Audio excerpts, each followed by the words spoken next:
Joining. Here we go. All right, here we go. Wow, it's great to see everybody.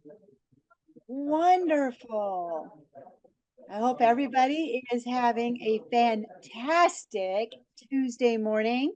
Hi, Bill. How are you? Doing good, thanks. Awesome. Hot in Florida, but it's nice. Oh, there you go. Yes, yes. Hey, Bill, I was going to do a shout out about the Vertical Space magazine. You've got an article in there? I do. I have two actually. One where I did an interview with Ed DeReis of Saberwing. That was a really interesting article. His insights as to some of the challenges in particular was very good. And then I had one where I interviewed the the host that we had from FIU when Sharon and I and a couple of others went down there for a panel discussion. And it's actually a gem hidden down in South Florida, very diverse, really one of the larger universities in the country. I didn't know that, one of the 10 largest. And they have a great vision for what they want to do with drones and AAM, and that's a neat story too. Thanks for a shout out. Yay, awesome. Well, thank you for writing it. So fantastic. And I'm going to put a link into our chat again. Look, our chat's already going. I love it. All right. Go ahead and put your information into the chat because we are about networking, right? So we want to make sure that everybody has an opportunity to network. Tell us a little bit about how you're in this industry, what you're doing, or maybe some lofty goals that you might have, right? I am going to put a couple of things into our chat as well. So the first being the Vertical Space magazine. Renee Welsh also has an article in there that's fantastic. Loretta has a article in there, safety management. And so a lot of great articles in there. Bill's got the two articles. So yes, Vertical Space e-magazine is by far one of the most fabulous magazines that I see. It's just done so well, reads well, so informative, full of great information. So definitely want to check that out. The other thing that I want to point out is I have people in the waiting room that I do need to admit. I'm going to really quick make Sheila co-host. She will hear that doorbell as well running behind so we can let people in. But commercial UAV, I always say this as we get closer to it because it's coming up so fast and I'm so excited. So I have a link in there about commercial UAV because that's coming up September 3rd through the 5th. Amazing stuff happening. There's a coupon code. I think it's Save 100. So I put that on there. I'm excited because I get to be on a panel with some amazing people. And so I put a link into our chat for that as well. Check it out. I hope to see everybody there. And it looks like we actually already have our guest speaker here, and he's already putting some good mornings to everybody out there. We're super excited to have him here. So I don't want to hold us up. Wait a second. I do have to let a few more people in. I don't want to hold us up anymore because everybody is excited to talk with our spotlight speaker. And we have Lemar Griffin, and he is with Timeless Visionaries. Super excited to have you here, Lemar. I am excited to see all the things that you're doing in the industry. I took a look, a sneak peek over at your website, and it's phenomenal. I just love some of the images that you're capturing. And me, I'm a big fan of action sports. So, a little behind the scene chat that we had. I can't wait to hear about the action sports activity that you just did. So I'm going to kick it off. Lemar, I'm going to put you as spotlight speaker. And if you could just kick this off by telling us a little bit about yourself. Hello, everyone. Thank you so much for that amazing introduction. So my name is Lemar Griffin. I run a production company called Timeless Visionaries. Action sports design, build, and commercial projects. So that really gives me and my company the flexibility to work with some of the best athletes in the world, which is what I was doing this morning right before this call. I was shooting NFL free agents doing a workout. So I flew the drone for about 10, 15 minutes. Then I took video for 30 minutes. I'll make a collage once I get off of this call. But basically, the big thing about our company is being able to use drones in different spaces to enhance what we're already doing. But then it could also be flipped on its side and using drones for just strictly the purpose that whether it's design build, doing a progress update, whether it's showing a $20 million home. I'm based in Denver, Colorado. So I'm in that Colorado home market. So there could be $100 million listing. And I would, those are things, projects for the drone wise that I want to go fly. So being in the design build and then action sports kind of puts me in a real rare space. And I'm always trying to use my drone to do that. So any questions you guys have today, I'm excited to be here, excited to chat. Awesome. So that being said, it's a great segue to say, please, let's make this interactive and put your questions in the chat. But today, open up, talk. We want to hear those questions. Let's keep this going. I've already got one from Brian. This is right up my alley. Huge sports guy right here. So I know, Brian, I'm going to count on you to have some questions. So can you tell us, Lemar, just kind of how your day started, how you got involved with this, and what started that spark in this direction? Yeah, my curiosity for flying drones really came from seeing drone footage in, different movies. So I was a former college athlete, played football, ran track. But then once I got done with that and started going into photography and videography, I was pretty good on, on the ground. And then adding the drone aspect to it, I was like, well, maybe I can't use my drone for sports because, you can't fly drones over football. You can't fly drones over like active events with crowds of people without waivers, which I've done that before. But my curiosity was really like, how can I enhance what I'm already doing? And then drones gave me that opportunity. So for me, getting my Part 107 was actually terrifying because I had so much fear built up about how hard the test would be and the steps that you needed to take. But then I passed it on the first try, got my Part 107, and now with my production company, we're doing six figures. Having a drone is like how I basically win every job with people that are my equal because I'm not the most talented videographer. I'm not the most talented photographer, but we do offer photo, video, ground, air, and I also scuba dive. So we do sea. So one of our big things is land, air, and sea. So if I'm an action sports, person in my team, we try to pride ourselves on that. So the drone aspect really does give us the competitive edge. And then there's a common saying in the industry of everyone saying, everyone flies drones. I don't think that's true. I mean, there could be some disagreement, but you're like, everyone has a drone. It's like, no, everyone doesn't have a drone. The people that are certified and know how to operate the drone and know how to do it legally, safely, responsibly, they have drones, but everyone doesn't have it. And a lot of businesses and clients out there still don't have drone services. So I feel like the market is still, relatively growing.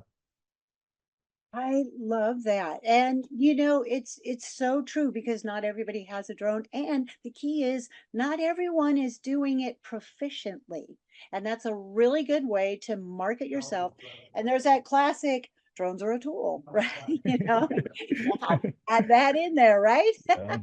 Seriously, We do 100%. actually already have some questions popping into our chat. Let's do it. And Let's so do we're it. just diving right in. I love it. I Let's love do this it. to be interactive. All right. So right off the bat, we want to know about what equipment are you using and software. Okay, so equipment that I'm using, we'll start drone wise. I fly, and I'll give you guys my most used drone to my least used drone. So I fly consumer level DJI drones, so Mini 3 Pro, Mini 4 Pro, Mini 4K. And then for bigger scale jobs, I fly the Air 3, and then the Mavic 3 Classic is probably my favorite drone right now. And then for my heavy lift drone, I own the Sony AirPeak, which is a heavy lift drone that can put a full Sony Alpha camera on there. And one thing that separates me from my counterpart, especially with the Sony AirPeak, is my camera shoots 8K. So that when I'm flying my Sony AirPeak and I put my camera onto that, I'm able to shoot 8K resolution, which for some of my clients like that, they know what that can do. They know why you would need 8K. And again, you could say it's overkill. You could say you don't need it. I totally agree with some of those things, but if you find the right client that understands the value of flying a heavy lift drone with a full frame camera, then that really puts you in a good position. So I fly the little things to the big ones. And then I've also shot out of a helicopter, a plane, and a hot air balloon too. When I say I try to do as much action as possible with the camera in the air. So trying to figure out what Oh. else I can do. What else could I shoot out of it's in the air? I don't know. You guys let me know. I'll try to do it. Oh, I love that. And to hear that you're using that Sony is amazing. I've seen it a few times in action just yesterday, Okay. actually. And Cool. so um, flight times may be a little bit low, but what an opportunity to get that thing in Yeah. the air. Yeah, Yeah. the flight times are tough, and the battery life is something that a lot of people complain about. But for me, I usually have such a solid like flight plan that all I need is some people make fun of me as a drone pilot. I try to my motto is get up, get down, stay safe. I'm trying to get up, get what I need to get, and come down. I love flying for fun. I love flying as a hobby, but not when I'm getting paid. When I'm getting paid, I'm in the air. Hey, I got the shot. I'm down. I'm back on my land camera. I'm trying to be as efficient as possible when I'm in the air so that nothing happens that doesn't supposed to happen.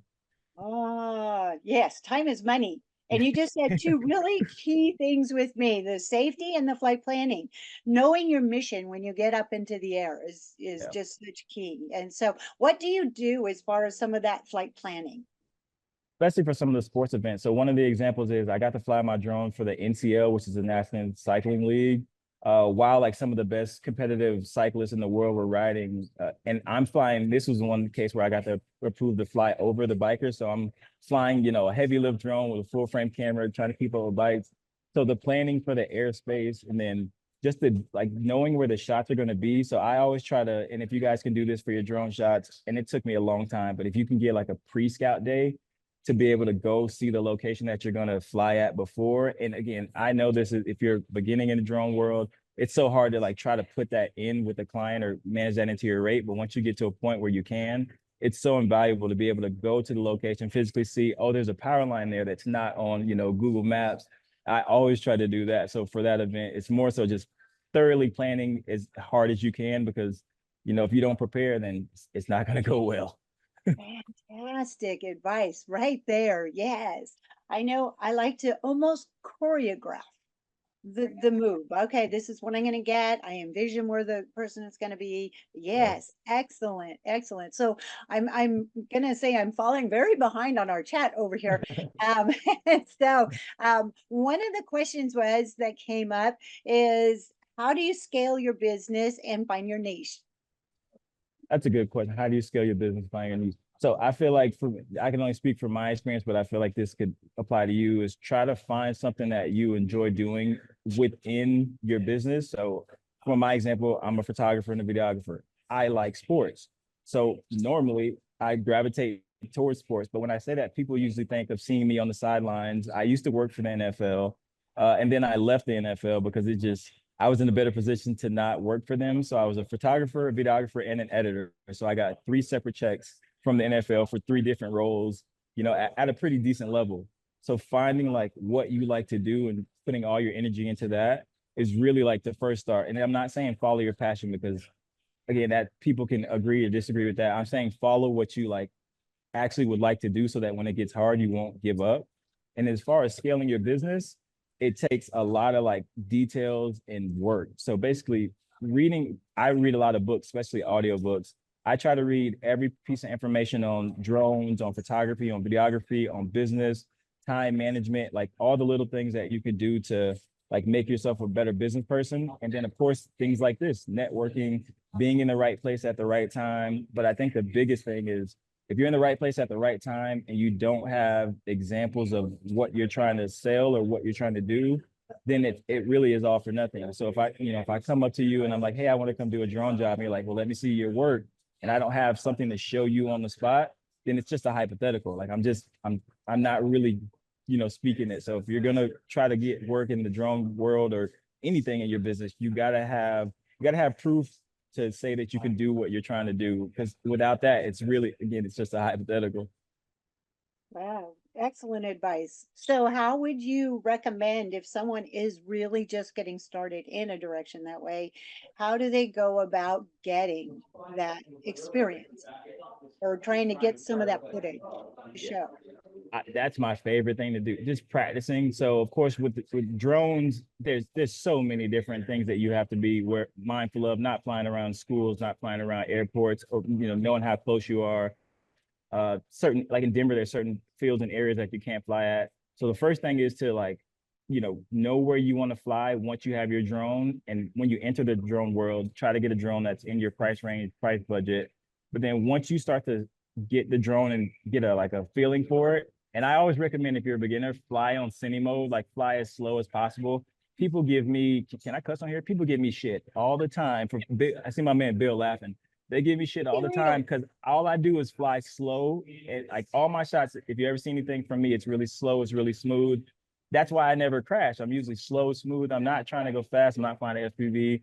So for your example shots, really just fly slow and get as much example footage as you can around your area. So one of the big things that I did when I first started out was going to like local construction sites and like, hey, can I fly the drone around? Again, there's laws and there's different things you got to do to be on construction sites. But when you're first getting started, try to figure out like everything you can do legally to build a portfolio, going into nature and getting drone shots. Have your sister or brother drive their car and go on the street that there's no other cars and follow them. Whatever you're trying to get paid for, you have to have like examples of that. And the only way to build that, without getting paid is to go out there and manually do it, because no one's going to pay you to do something that you don't, have any examples for. So the biggest thing is to get examples in safe scenarios where there's no pressure. That's another thing. I live under pressure. And to say that out loud sounds crazy, but I'm always under deadlines. I'm working with high profile people, high profile athletes, high profile brands, and the turnaround times on everything that I'm doing. Like I just shot this morning, that's due at 5 o'clock today. So after I get off of this, I'm on the computer, I'm editing, I'm turning it around, and I know millions of people are going to see it. Maybe not millions, thousands of people are going to see it. So like being able to work under that pressure is something that I built up from the beginning, like when there was no pressure. So if you're a beginner, like really just try to put yourself in the scenario of, if a client was standing over your shoulder watching you fly the drone, ask yourself, would you feel confident in the shot that you're getting on your controller while your client's standing right there? And I don't know if you guys feel the same way, but sometimes it's uncomfortable when your client's like watching you fly or kind of just critiquing you. But if you're doing what you're supposed to do and you believe in your work, it really just, over the years and over the time, the anxiety starts to subside. And again, if your client, in my case, if they're paying you thousands of dollars to fly a drone, they're going to want to stand there and look. And you can't just say, hey, can you get away because you're making me nervous? So you have to like get the skill and be good enough to do your craft while the pressure's on, basically. Awesome. Yes, yes. Right when they're standing right next to you. Just like, can I get a little room? Yeah. All right. So I'm going to jump over to our chat that's going on right now. I'll get as many questions as I can. What is the target market? Being high school, college, what's the target? Brands. So for me and for you all, I would suggest reaching out to brands. There's so many brands, almost every brand. I'm trying to figure out why you wouldn't need a drone. Even if you're a mattress company, you have a factory that makes mattresses. So the trucks need to get to the factory. So in your video, you want a drone shot of the trucks going to the factory. Any business that you can think of, you can try to find a way to integrate why they would need drone footage. But that's the key word. Like you have to find a way to make the brand realize that they need the drone footage. Because sometimes these brands and businesses, and in my case, these $1 million athletes, they don't understand like why I need the 3-second drone shot during their workout video, but it's to switch up the video, it's to engage the audience. So for you all, it really comes down to the same thing. It's like really like finding that. Yeah, awesome. So one of the questions that came up in our chat is, what would the impact of the limitations of the DJI drones be towards your company specifically? Image quality, but I say that for anyone that's, I don't know if there's any beginners. I feel like all you ladies and gentlemen are probably way more experienced than me. So you guys aren't just starting, but once you get to a certain level, clients start to care about the quality. But that's also a twofold statement. Sometimes they could care less. Like sometimes I'll show up for jobs that are so big with the Mini 3 Pro and I'm walking up there proud. I used to kind of be like, oh, maybe I need to bring a bigger drone, but now it's not about the size of the drone. It's about like what you can do out of it. So I know people that are out there making amazing films with the Mini 2, the first DJI drone. So it really is about the quality that you can get out of your drone compared to, what drone you actually do have. Okay, go ahead, Bill. I see you. Hey, Bill. Lemar. Well, I was wondering specifically that the government is talking about limiting DJI drones. How would that affect your company, and how would you react to that if it was implemented? Hey, that's a good question, Bill. So I've actually personally been in contact with DJI. I'm not like a partner or anything, but I've been in contact with them, just seeing how the situation is going to play out. Because I'm also in contact with the NFL and Sony. So there's a lot of people that rely on some of these drone shots that we're doing huge projects that have, thousands of dollars behind them. If DJI drones are banned in the United States, that's going to really impact my business. I feel like a lot of other drone pilots. But I would basically just like right now, I'm already flexing to go to any other US American company that has drones so that in the case that this ban does happen, I'm already covered. So I have my Sony AirPeak, but I'm not trying to fly my $20,000 drone with an $8,000 camera for, $1,000 roofing job. And I love those $1,000 roofing jobs or the $500 roofing jobs. I'll take any money I can get to fly my drone. I'm really flexible when it comes to that. So when it comes to what drone company I think anyone should be looking at if DJI does get banned, it's any American company that has a drone that's tested and proven that's in your price range. Because some of these American companies have amazing drones, but again, they're in such a different price range and price bracket. And I know that's coming from the guy that has a very expensive drone, but it's all about steps. And it took me 10 years to be able to get that heavy lift drone. I just got that in the 10th year of my career. So it really is just trying to have a plan B just in case DJI goes away. But I know the bill, I don't know, Bill, if you saw, but I know the bill got struck down at some point. So I think it passed, I forgot what, Yeah, I think it was limited to only federal contracting right now. So it hasn't affected commercial yet. But there's it's a lot of momentum that way, it seems like. it's scary, man. I hope it doesn't happen because not just us I don't know if there's anyone out there in teaching and, our law enforcement, our firefighters, there's so many things that the DJI drones do for good that has nothing to do with pleasure. It has nothing to do with fun. It has nothing to do with money. Some of these drones are actually saving people's lives. Yes. And, that I just really hope that we can figure it out as a country to try to figure out how to keep the drones there and keep helping people. Yes, yes. So Brandy asked a question in our chat, or actually made a comment about 8K must provide amazing visual content, which I have to agree, it's got to be phenomenal, but you also have to have processing power. So tell us a little bit more about that equipment side of things. How are you handling that type of bulk? Yeah, that is very true. So I'm running a old M1 MacBook, but it's the M1 Max, like with the biggest chip you can have to go the fastest. I think this computer came out in 2021. So there's an M3 now. I have the M1, but it has the most like RAM power that I can possibly get. And again, even when I was editor for the NFL, people give me shit. I edit in Final Cut Pro. So I'm a hybrid shooter. I think a lot of you all, I feel like if you're not a hybrid shooter and you don't like hate photo, you should also learn video. If you're a videographer and you don't hate, like you should try to learn both, especially when it comes to drone photography, because it's so much easier for your clients to book you if you can provide both. And I'm not saying you have to do both at the same time, but if you can provide both. But when I'm editing in Final Cut Pro, I own a MacBook Pro. So if you own a Mac, the native software to use this computer is Final Cut. There's also DaVinci Resolve and Adobe Premiere, which I'm capable of editing in all those softwares at pretty lightning speeds, just with the action sports world, my turnaround times and my efficiency and the music, the pacing, the timing, all of that has to be on point. And you can't do that without a good machine. So anyone out there that really is still working on a old computer or you don't have the fastest machine, I've been there and it's almost painful because if you can't process the files that you're doing and you see that little spinning wheel of death that just spins up, it can really take your momentum back. It can stop your creativity, but you have to push forward until at some point, like investing in the right system it's gonna pay off in the long run. Because you can't, I always tell people that want to get into drones, you can't get paid to fly your drone if you can't process the pictures or the videos. Like people aren't just paying you to actually fly the drone. And then again, they're paying you to edit as well. So some drone pilots get amazing footage, but then they put the wrong music or they put, non-copyrighted music. You can't use a Taylor Swift song in a drone. You don't want to get sued by Taylor. She got some powerful lawyers. You don't want to do that. So having the right music, having the right software, having the right system, it really just comes down to like trying to save and prioritize what you need to help like your business run more efficiently. Where do you get your music from? Oh, see, listen, I can plug you guys. Artlist. I'll drop a link in the chat. I've been Oh, using Artlist. I've been doing this photo and video for 10 years, and I've only used Artlist, and that's for commercials, NFL projects, Instagram, YouTube. Like, it's just the best non-copyright music like that I could find. And again, there's a lot of different non-copyright sites out there, but you have to have one if you're providing, drone video for your clients. awesome. Awesome.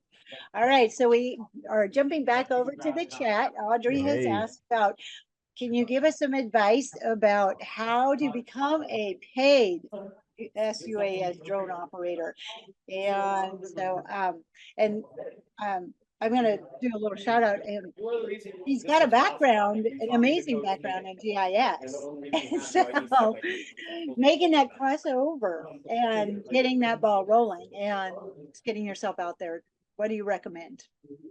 The portfolio. The biggest thing is you have to have a body of work to show the potential person business that you want to get employed by.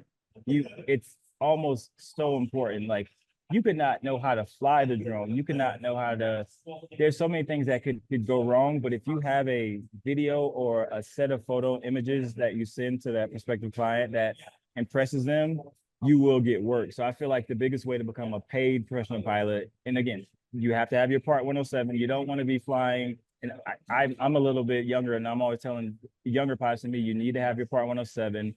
Insurance, you need to have like the proper insurance. You need to check the proper clearances.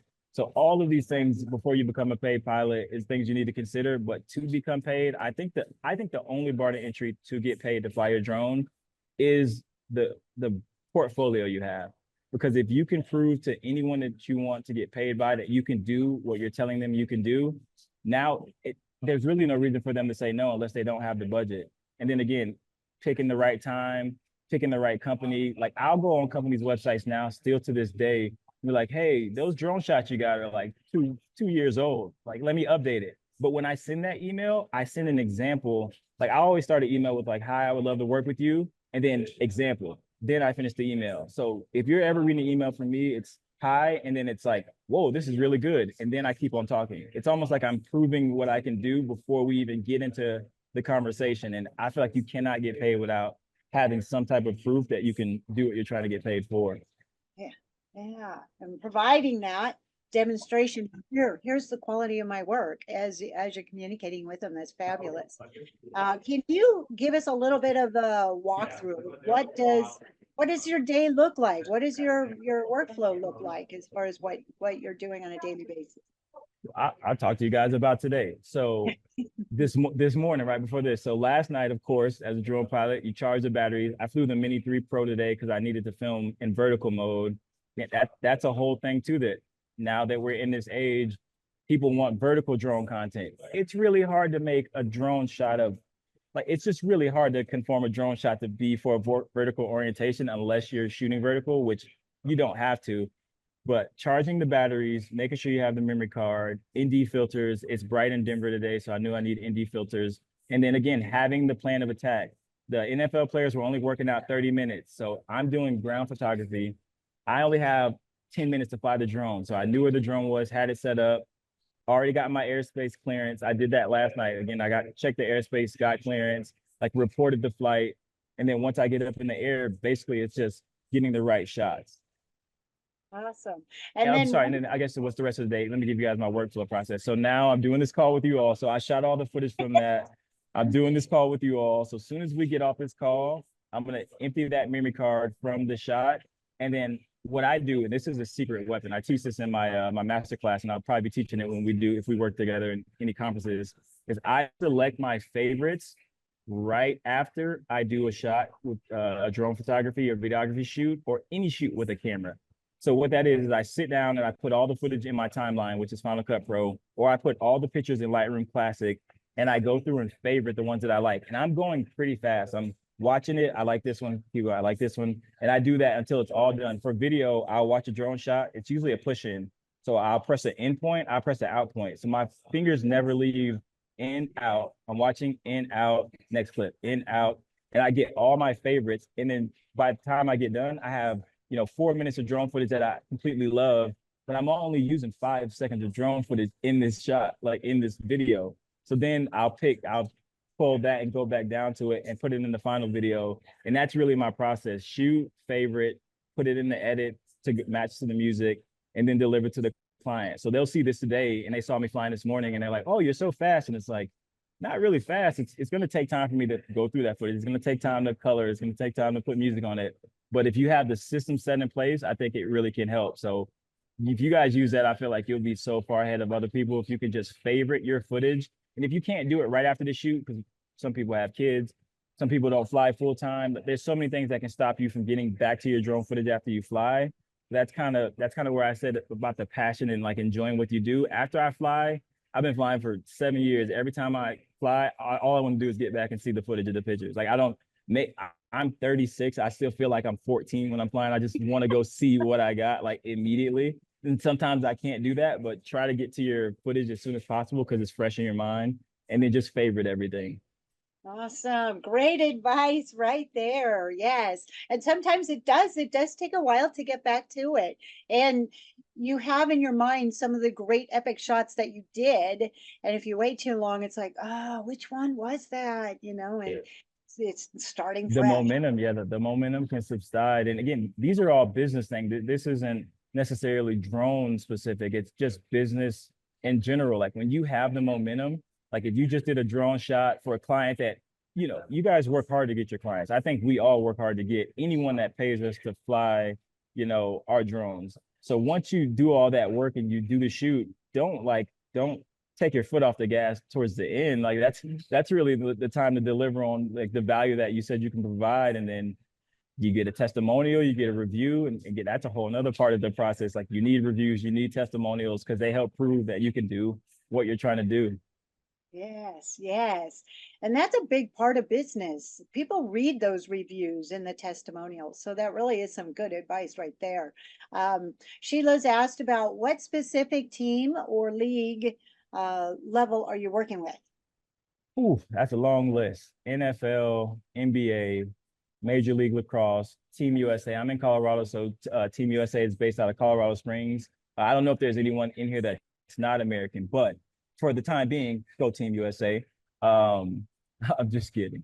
So I think Major League Soccer, UFC. So I fly indoors as well, and that was something that was scary. So I'm an action sports creative that I really can get creative. Long as the ceilings are tall enough, I'm trying to fly a drone indoors anytime I can, as long as I can do it safely and I'm not over people.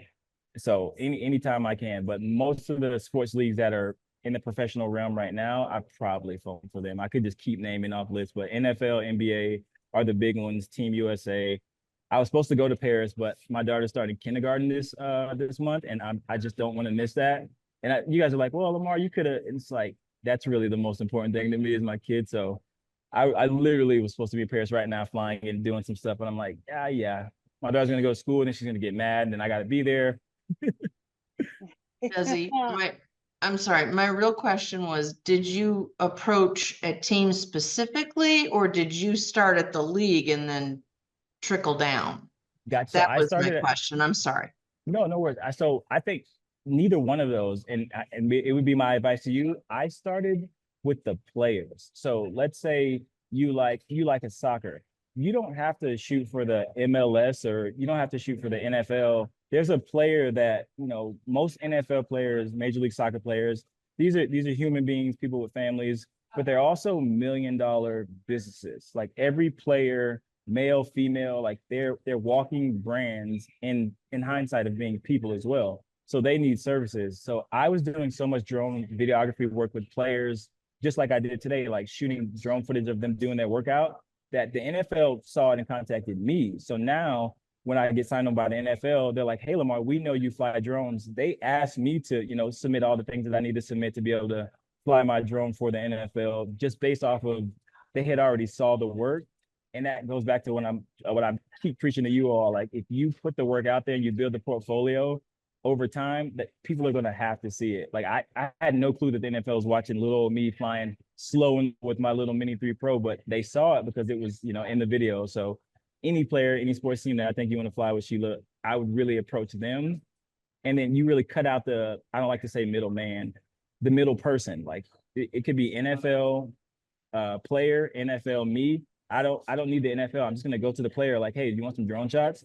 They're gonna pay me directly. And then when they go to the NFL can choose if they want to use that, license that. And now you just have a lot more leverage. And again, that's more going into high level business things, but the more leverage you can have, the better. Great, thank you. Yes, ma'am. Awesome. A lot of great conversation going on in the chat. I Check out love the it. So Jean Marie has also mentioned, talking about full-time musician in her past and the financial cost and the time that you have to put into it. And she was saying that, you know, it's true of everything that you do. And we all have to put in the time to get started. So you are spot on, she said. Thank you. Thank you. We are very fortunate to be paid to be pilot the drones. Yes, Brandy, I couldn't believe totally it. agree. The first time I got paid to fly, it might have been $50. And this was way back in the day. Didn't have my Part 107. This is 10 years ago. No clue. I was like, I can't believe you can get paid to do this. And then shortly after that, got my Part 107 and was like, okay, this is something that you can do. I told my business partner the other day, I think you could just, and I don't know if there's anyone here that just all they do is fly drones, because I feel like it's such a specific niche that you could just offer drone services and do that alone. Or you could add it on top of different services. I film weddings, I film sports, I film high-end commercials, and it's all the same thing. And people are always like, well, you do weddings and sports. What's like, that seems very different. It's not really. It's, to me, it's storytelling. There's high pressures when I'm filming a wedding. Can't miss it, can't mess up. The drone shots are the same. They're slow and it's just showing something. When I'm shooting sports, the drone shots are the same. It's showing something. So the principles don't really change from me shooting a $5 million house to me shooting a wedding venue that's not even moving. Now the action sports, again, I'm not shooting athletes in action. Sometimes I am, in the case of the cycling, but usually you're showing venues. Oh, and another huge tidbit that if anyone wants to get into sports, that I think a lot of revenue is being untapped in a lot of different markets is turf, fields, like the progress building of a football stadium or any large structure. But in sports in general and fields, I think I want to own the #1 rank when you search drone videographer or photographer for turf. I want to come up. I think I'm like ranked 5th on that, but there is so much potential in that, because you got to think, if someone's going to pay the money to rip up something, put a field down there for people to come gather, they're going to need documentation of that. And if you got your drone, you're in a really good spot to be able to do that. And that is still sports. You're not shooting an active sport, but you're shooting, a sports facility. So that's really where I say the niche of shooting sports can be so broad that people just think like, oh, how would I shoot sports with people playing basketball? Well, you don't want to do that. That might not make the most sense, but you can shoot sports of the basketball stadium and get like a parallax that shows on the commercial. Yes, yes. And it's amazing because I love the industry, because every day you hear, wow, drones could be used for that too. And you just opened up another one. And while you're even saying it, I was thinking, oh yeah, they set up for the off-road motorcycle races and off-road racing. All types of stuff. You have to bring that in and set up the course and all the jumps. And I'm like, yeah, somebody's got to film that. Establishing shots. If anyone in here, if you're just beginning, you're not making money with drones yet, the fastest, easiest way that I can guarantee you that you can make money is something that's called an establishing shot. So no matter if you're flying for someone else, you're flying yourself, people need to know what the location looks like, where it's at, like what's around it. And goes back to my favorite motto, just slow. I say slow and low. And when I say low, I'm talking 50 to 100 feet. I rarely want to ever fly 400 feet. My man Bill, like, yep, I don't want to go that high unless I need to. If I need to go over a structure, unless there's a specific reason for me to have my drone that high, I don't ever want to be that high. Because I want people to be able to see what's happening. So if you just get a shot that's going and doing this, that 90% of the time is what I'm delivering to clients. I kid you all not. Like the the bulk of, I think I've made 5 figures this month in flying the drone, and most of the shots are just this. Now, adding foreground, adding something in the way so that it's like moving, like we can get into like the complexity of how you can make that more, but at the base of it, it's just a shot that's just, yeah, that's it. I love it. I love it. Okay, I think I'm falling behind. We are going to be running out of time if I don't jump over here to the chat again. How many drone pilots do you have on payroll? Are you shooting all the drone footages yourself for the jobs? So for me, so on payroll, I have none. So the way my production company works is we subcontract people. So I guess if you're saying on payroll, I don't have any, but in my network, I have about 10, 15. And the fact that I'm here, I'm looking for more female drone pilots. I mean, I think in Denver, I'm one of the most, the advocates for women's sports, women everything. And this was before I had my 2 daughters. I have 2 daughters. This was before that. I've been a fan of the WNBA. I've shot the WNBA when, it wasn't a thing. So I feel like just that whole thing, that's really where it's at. Awesome. Right. So Skip asked a question. Hi, Skip. Good to see you here as well. So drone production is or is not the primary focus of your business. Are you primarily a production company or use drones to upsell as just another production tool? That's a fantastic question. That's a really good question. I don't think it's either. And it's hard. I don't think the answer to that isn't black and white, because at times I'm a full scale drone operation and that's it. So again, for my turf manufacturing clients here in Denver, that's all they want is drone photo, drone video. Then I sell them like, hey, do you want me to take some pictures on the ground too with the camera? That's an add-on. So you could say that that's just drone. So it's not like the other way around. But then on the flip side, like if it's a wedding, if they're hiring me to do wedding photography, the drone is an add-on. So I really would say it's both, because without drones, I think my business would lose almost half of its revenue. Like if I didn't own a drone and I didn't fly a drone, it's that valuable to the service. And again, I'm no different than anyone that's in this chat. So, and it's how do you separate yourself in a sea of people that are really good, have really good tools? And for me, the drone really is a separating factor, whether everyone else has it or not. Just being able to kind of throw that in there, whether it's drone first, camera photo second, or camera photo first, drone second. So I'd say the answer really is both.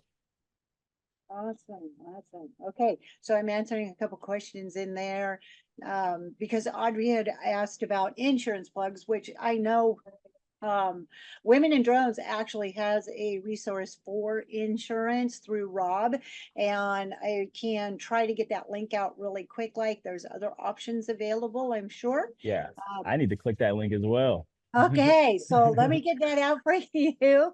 And he's been fantastic. He's based in Utah, and so a wonderful guy to work with. And so I'll get that link while we're going through our chat here, or maybe even Sharon can grab it for us. And then she also asked about I'm so sorry I can't see the chat. I'll put the Artlist link in here soon.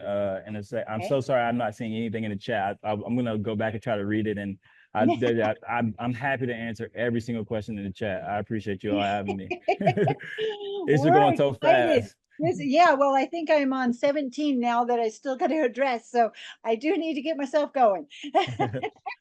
And let's see, Lightroom, love Lightroom. Brandy's using it as well. And 2 questions. When on assignment, do you have your own team or fly solo, which I think we kind of just answered that a bit. And do you rely on a production team to attach to any part of that project? Actually, that's a good part. Do you send any of it out? And is rendering time for 8K extended beyond what you would normally use or would be normally used to? No, so I can shoot through those. So production wise, depends on the budget. You all know, I tell every single client, anything's possible. If your budget can go high enough, I have resources like you all, we can do anything. But most of the time I'm a solo one-man operation.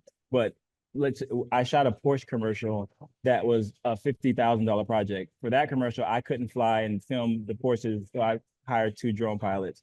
So it really just depends on, and again, that would be a situation where I'm going into another city. I need to find pilots that have insurance that are good.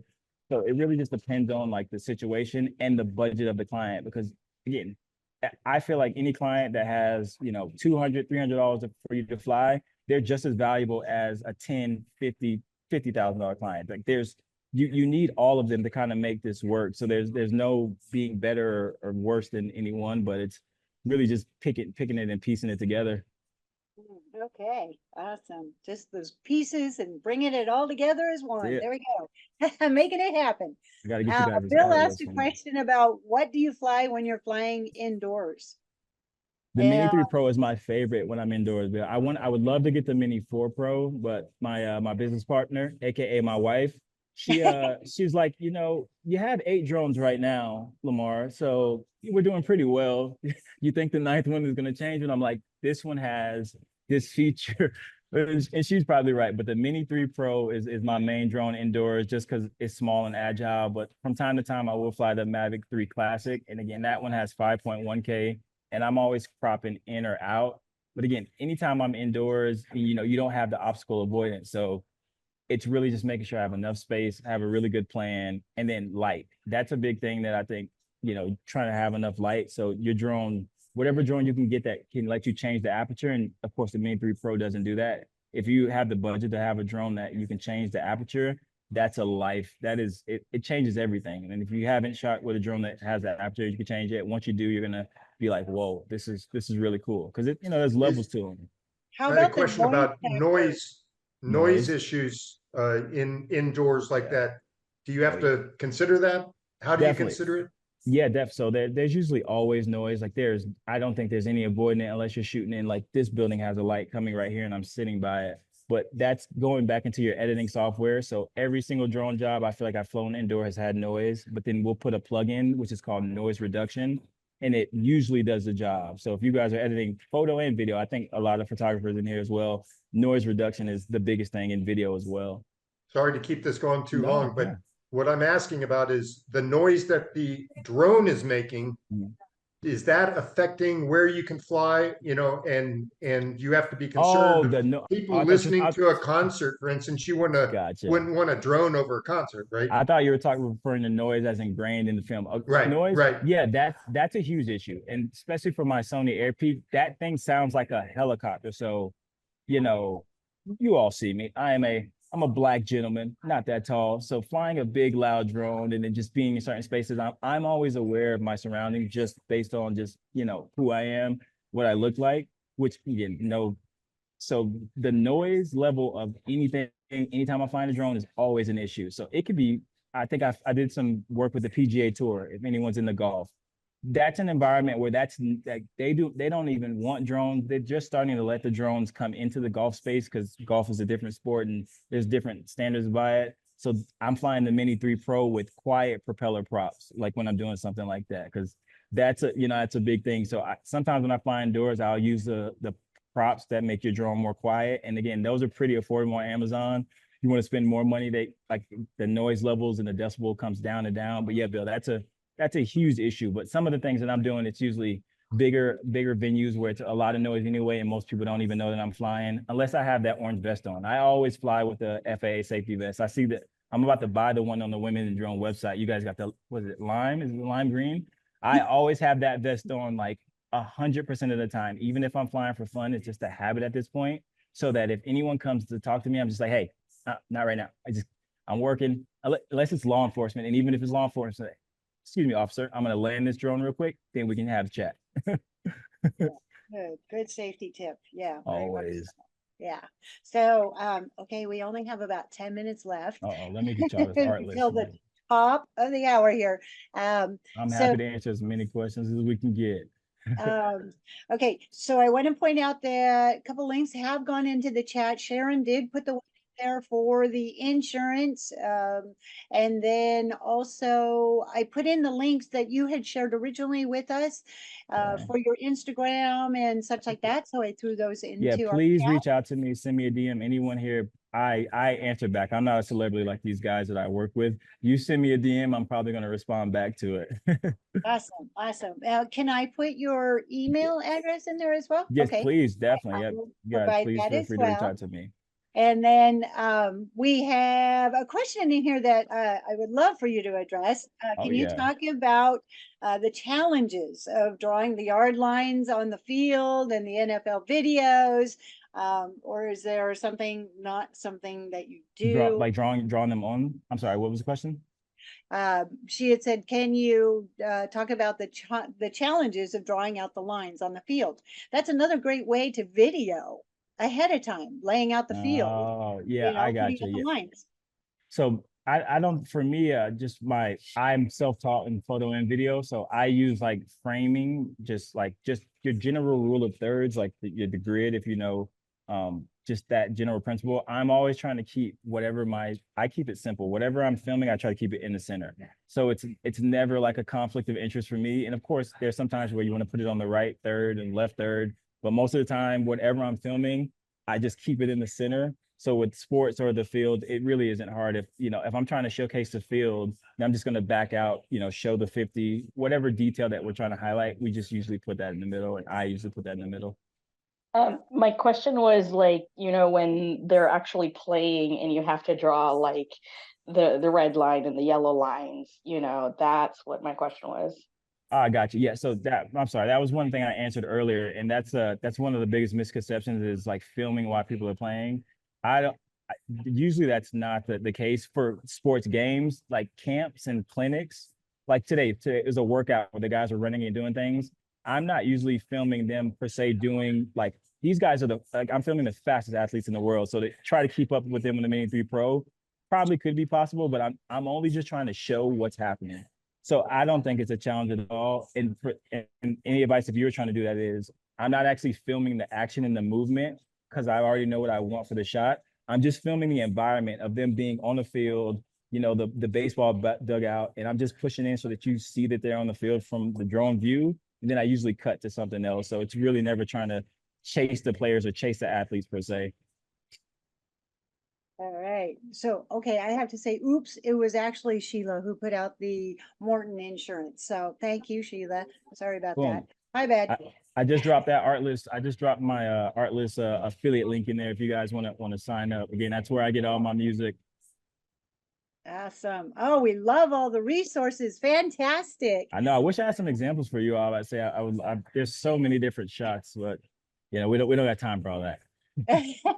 All right. So we really are out of time. So I'd love to wrap it up with what was your most exciting or meant the most to you shot or production that you've done?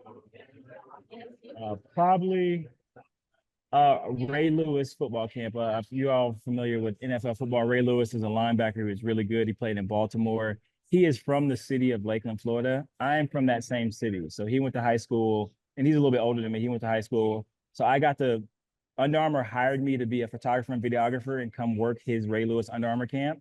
And again, I was like, hey, I fly drones as well. And they're like, let's add that on. So I got more money. I got to fly my drone. And Ray Lewis was like, hey man, you got a license for that thing? And I was like, yeah, actually. So I'm educating him on drone stuff. And that experience for me was just over the moon, talking to, someone who's from my city, high level guy, impacting the youth. And then I'm talking to the kids about drones as well. So that would have to be like the top experience, which leads me into my segue of you guys look out with Dusty Sharon. I'm having an event at the Super Bowl in New Orleans this year for women that's going to be based around flying drones and sport. One of the big things that I'm fighting, and it's again before my daughters, but also for my daughters, is that there's so many women that should be in sports, that are in sports, that like it just need to be more. Like I don't want to hire Dan or Bob. Like I want to hire Sherry or Carol. If you can do the same job and you're just as good, I want to find more women to hire. So at the Super Bowl, we're going to get together, have a conference, some of the top women in sports and some of the top women in the UAV space, and figure out how do we get men like me, Bill, everyone in the chat, like what needs to happen for the thought process to be, I'm going to hire the best person for the job and then look to resources for women that are just as qualified or more qualified than men. Oh, fantastic. Yes. We need to get women out there. We do. We do. And there's so many, many wonderful women that are so talented. So yes, fantastic. I think what he's talking about is a Women in Drones collaboration with his firm. Lemar and I have been talking for the last couple of months, trying to pull together the details, not only for the Super Bowl, but even some workshops before then. Whoa, nice. Would love to. Would love to. That's exciting. Workshops are the way. I think getting together in person, and it's hard. I mean, you know, online classes. I have online classes for my drone classes. I teach one-on-one editing drone footage, but being together in person, I feel like is the best. So that's going to be something that I'm really looking forward to. And again, especially on the side, women in sports in that area. So would love to work with you all. All right. Look at there. We already got everybody saying, I'm there. We love it. Yeah.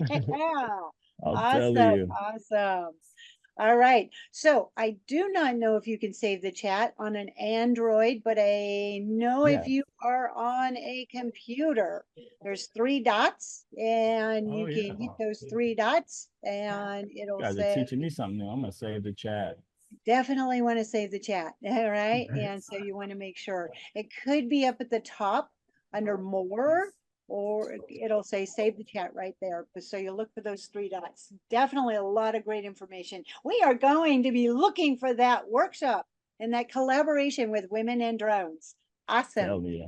Thank you all so much for having me. Thank you for your time. I'll be in the chat with you guys on the next one, learning and asking questions. I got to start coming every Tuesday now. And I got my coffee too. Got my coffee. There you go. Thank you all. Thank you so much. Thank you everybody for joining us today. Have a wonderful day. Get out and fly and have a good time. All right. Thank you, Lemar. Thank you for your time. I know you're busy and we just never too busy for things that matter. Thank you, Sheila, Bill, everybody in the chat. Hey, Nancy. I'm just seeing people popping up, so I'm just shouting out who I see. There you go. Take care, Nancy, you guys. Brandy. We see Brandy on there. And Mark. Sharon, the MVP. Thank you so much for the opportunity. You ladies take care, gentlemen. That kind of wraps it up.